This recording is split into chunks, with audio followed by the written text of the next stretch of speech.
훈민 한자 원리로 배우는 중학교 한자 자습서 상권 제4강 2번 사람과 관련자입니다. 다음은 214입니다. 도우미 그림에는 끊임없이 일어나는 사건을 관리가 기록하여 나아가는 것을 나타내었습니다. 214의 짜임은 대전에서는 갈지 밑에 역사사를 결합해서 나타내었고, 소전에서는 갈지에서 한 획을 줄이고 그 밑에 역사사를 결합하여 214의 글자 모양이 되었습니다. 그래서 역사사는 우리가 이렇게 공부를 했는데, 여기에서 이 모양으로 역사사가 변형한 까닭은 손의 뜻을 나타낸 또우를 납작한 모양으로 결합하여 그 글자가 위아래로 너무 길어지지 않게 변형한 것입니다. 그래서 이 갈지의 뜻을 나타내는 이 부분과 역사사를 결합하여 이일사의 글자 모양이 되었습니다. 그래서 해서에서는 이 갈지의 역사사가 변형한 모양을 결합하여 이일사가 되었다는 것을 우리가 알 수가 있습니다. 자원은 이일사는 관리가 끊임없이 일어나는 사건을 기록하여 나아가서 역사에 남기는 것이 중요한 일이라는 뜻이며, 보기로 사건이 있고, 신하가 충성을 바쳐 임금을 섬긴다는 뜻이 되며 보기로 사군이 있습니다. 훈과 음은 이일사 섬길사입니다. 다음은 근심환 질병환입니다. 도우미 그림에는 병든 사람이 병석에 누워있는 그림이 있습니다.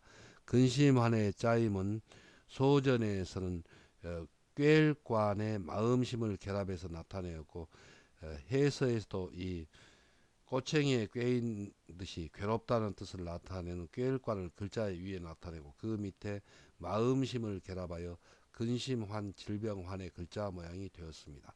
자원은 근심하는 불행한 일로 인하여 꼬챙이에 꿰인 듯이 마음이 아픈 것을 나타내어 근심이라는 뜻이며, 보기로 후환이 있고, 병이 들면 괴롭고 근심스러움으로 이 질병 또는 앓는다는 뜻이며 보기로 환자가 있습니다.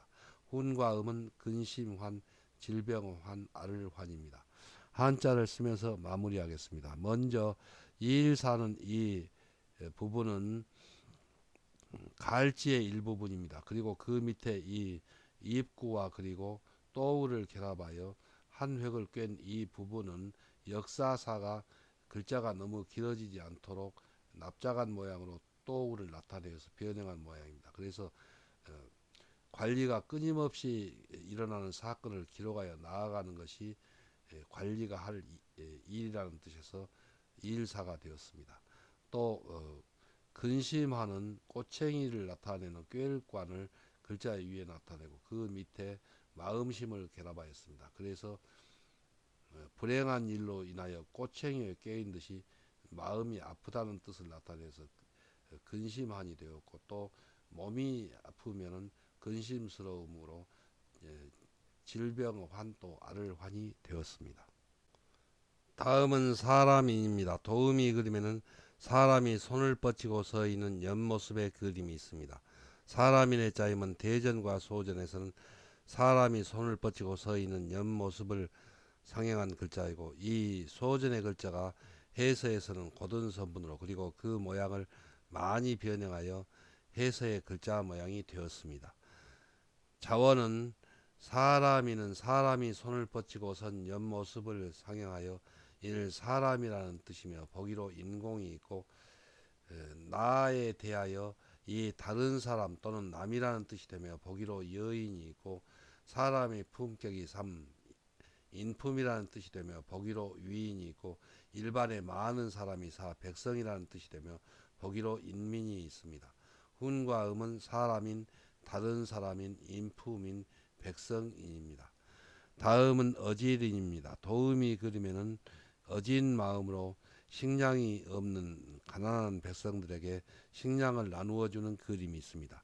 어지린의 짜임은 소전에서는 사람인 변에 두 이를 결합해서 나타내었고, 해서에서도 사람인을 글자의 변에 쓰이는 모양으로 변형하여 글자의 변에 나타내고, 그 오른쪽에 두 이를 결합하여 어질린 근본인의 글자 모양이 되었습니다.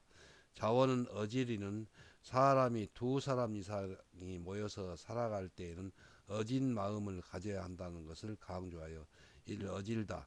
어진 마음은 행실의 근본이라는 뜻이며 보기로 인덕이 있습니다.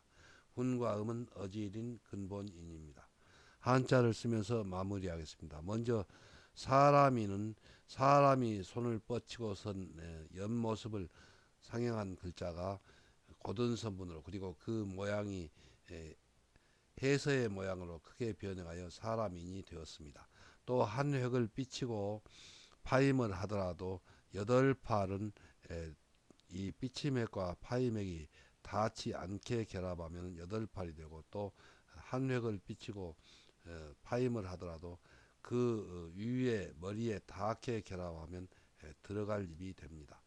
다음은 어지린입니다. 어지린은 사람인 변에 두 이를 결합해서 사람이 두 사람 이상이 모여서 살아갈 때에는 어진 마음을 가져야 한다는 뜻을 나타내서 어질인이 되었습니다.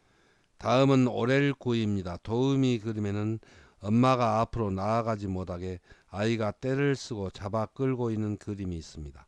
오렐구의 짜임은 대전과 소전에서는 사람이니 끌 이와 결합하기 알맞도록 기울이고 또 그 끌 이를 결합하여 소전의 글자가 되었고 해서에서도 이 사람인을 오른쪽에 있는 파이맥과 결합하기에 알맞도록 변형하여 글자의 위와 그리고 왼편에 나타내고 그 오른쪽 아래에 끌리를 결합하여 오렐구의 글자 모양이 되었습니다.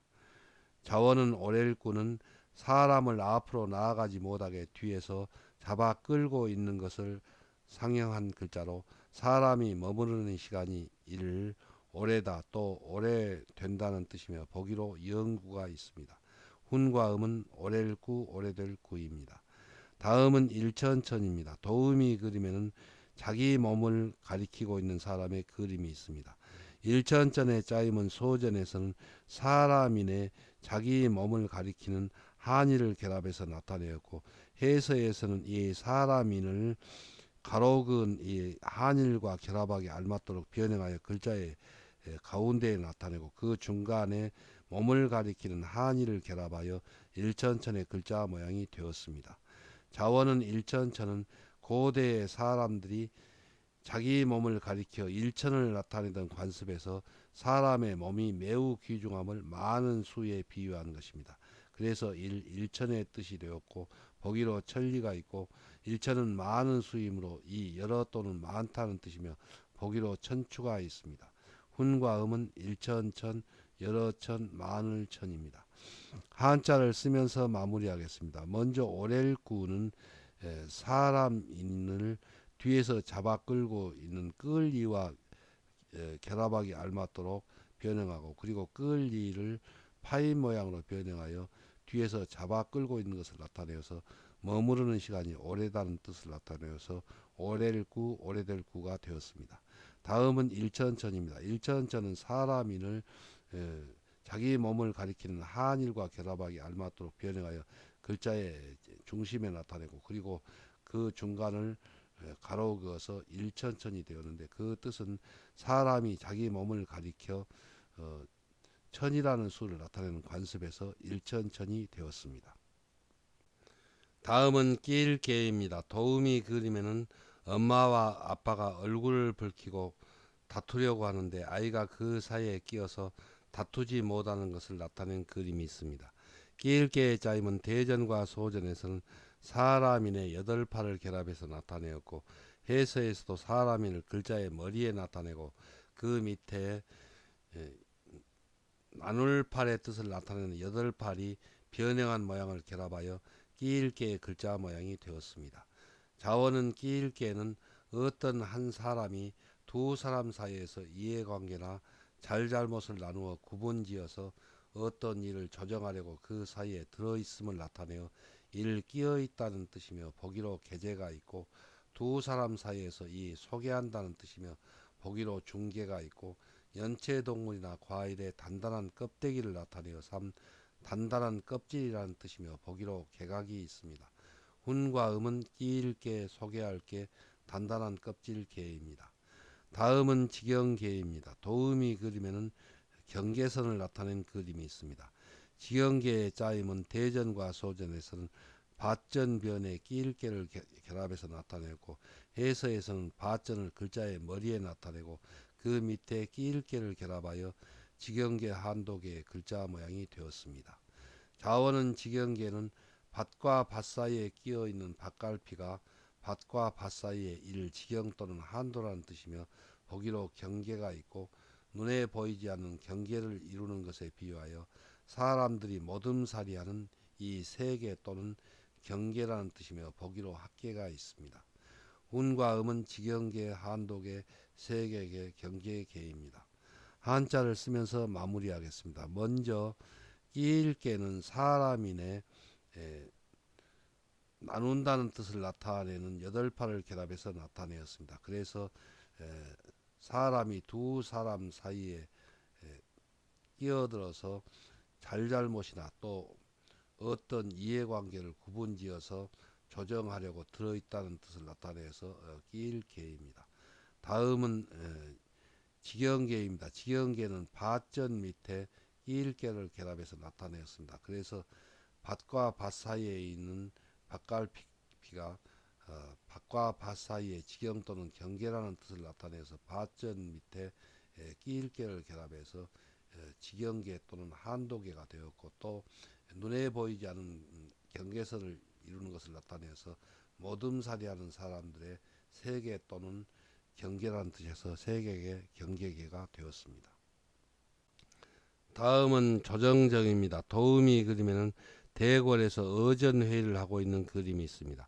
조정정의 짜임은 대전과 소전에서는 바로 설정의 멀리 걸을 인을 받침으로 결합해서 나타내었고, 해서에서도 바로 설정의 멀리 걸을 인을 받침으로 결합하여 조정정의 글자 모양이 되었습니다.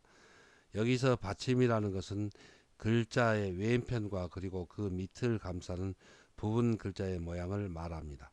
바로 설정은 사람이 땅 위에 서 있는 것을 나타내어 이를 바로 선다는 뜻을 나타내는 부분 글자입니다. 아홉째 천가님은 그 해서의 모양이 바로 설정과 같으나 소전과 대비하여 보면 다른 글자라는 것을 알 수 있습니다. 자원은 조정정은 신하들이 바로 늘어서 임금님 앞에 나아가 정사를 보는 것이 일 조정이라는 뜻이며, 보기로 조정이 있고 조정에서 재판을 하는 이 법정이라는 뜻이 되며, 보기로 법정이 있습니다. 훈과 음은 조정정, 법정정입니다. 다음은 가정정입니다. 도우미 그림에는 조그만 뜰에 꽃밭에 있는 그림이 있습니다. 가정정의 짜임은 대전과 소전에서는 돌지범 안에 조정정을 결합해서 나타내었고, 해서에서도 돌지범을 위에 나타내고 그 안에 조정정을 결합하여 가정정의 글자 모양이 되었습니다. 자원은 가정정은 지붕을 덮은 정자가 있는 조정의 작은 이 뜰이라는 뜻이며, 보기로 정원이 있고 뜰이 있는 일반 백성들의 일 가정이라는 뜻이며, 보기로 가정이 있고 조정의 뜰이므로 삼 조정이라는 뜻이며, 이 조정정과 그 흡사한 뜻이 있습니다. 훈과 음은 가정정, 뜰정, 조정정입니다. 한자를 쓰면서 마무리하겠습니다. 먼저 조정정은 바로 설정에 멀리 걸을 인을 결합해서 나타내었습니다. 그래서 신하들이 바로 늘어서 임금님 앞에 멀리 걸을 인은 나아간다는 뜻입니다. 그래서 나아가서 정사를 보는 것이 조정이라는 뜻을 나타내서 조정정이 되었습니다.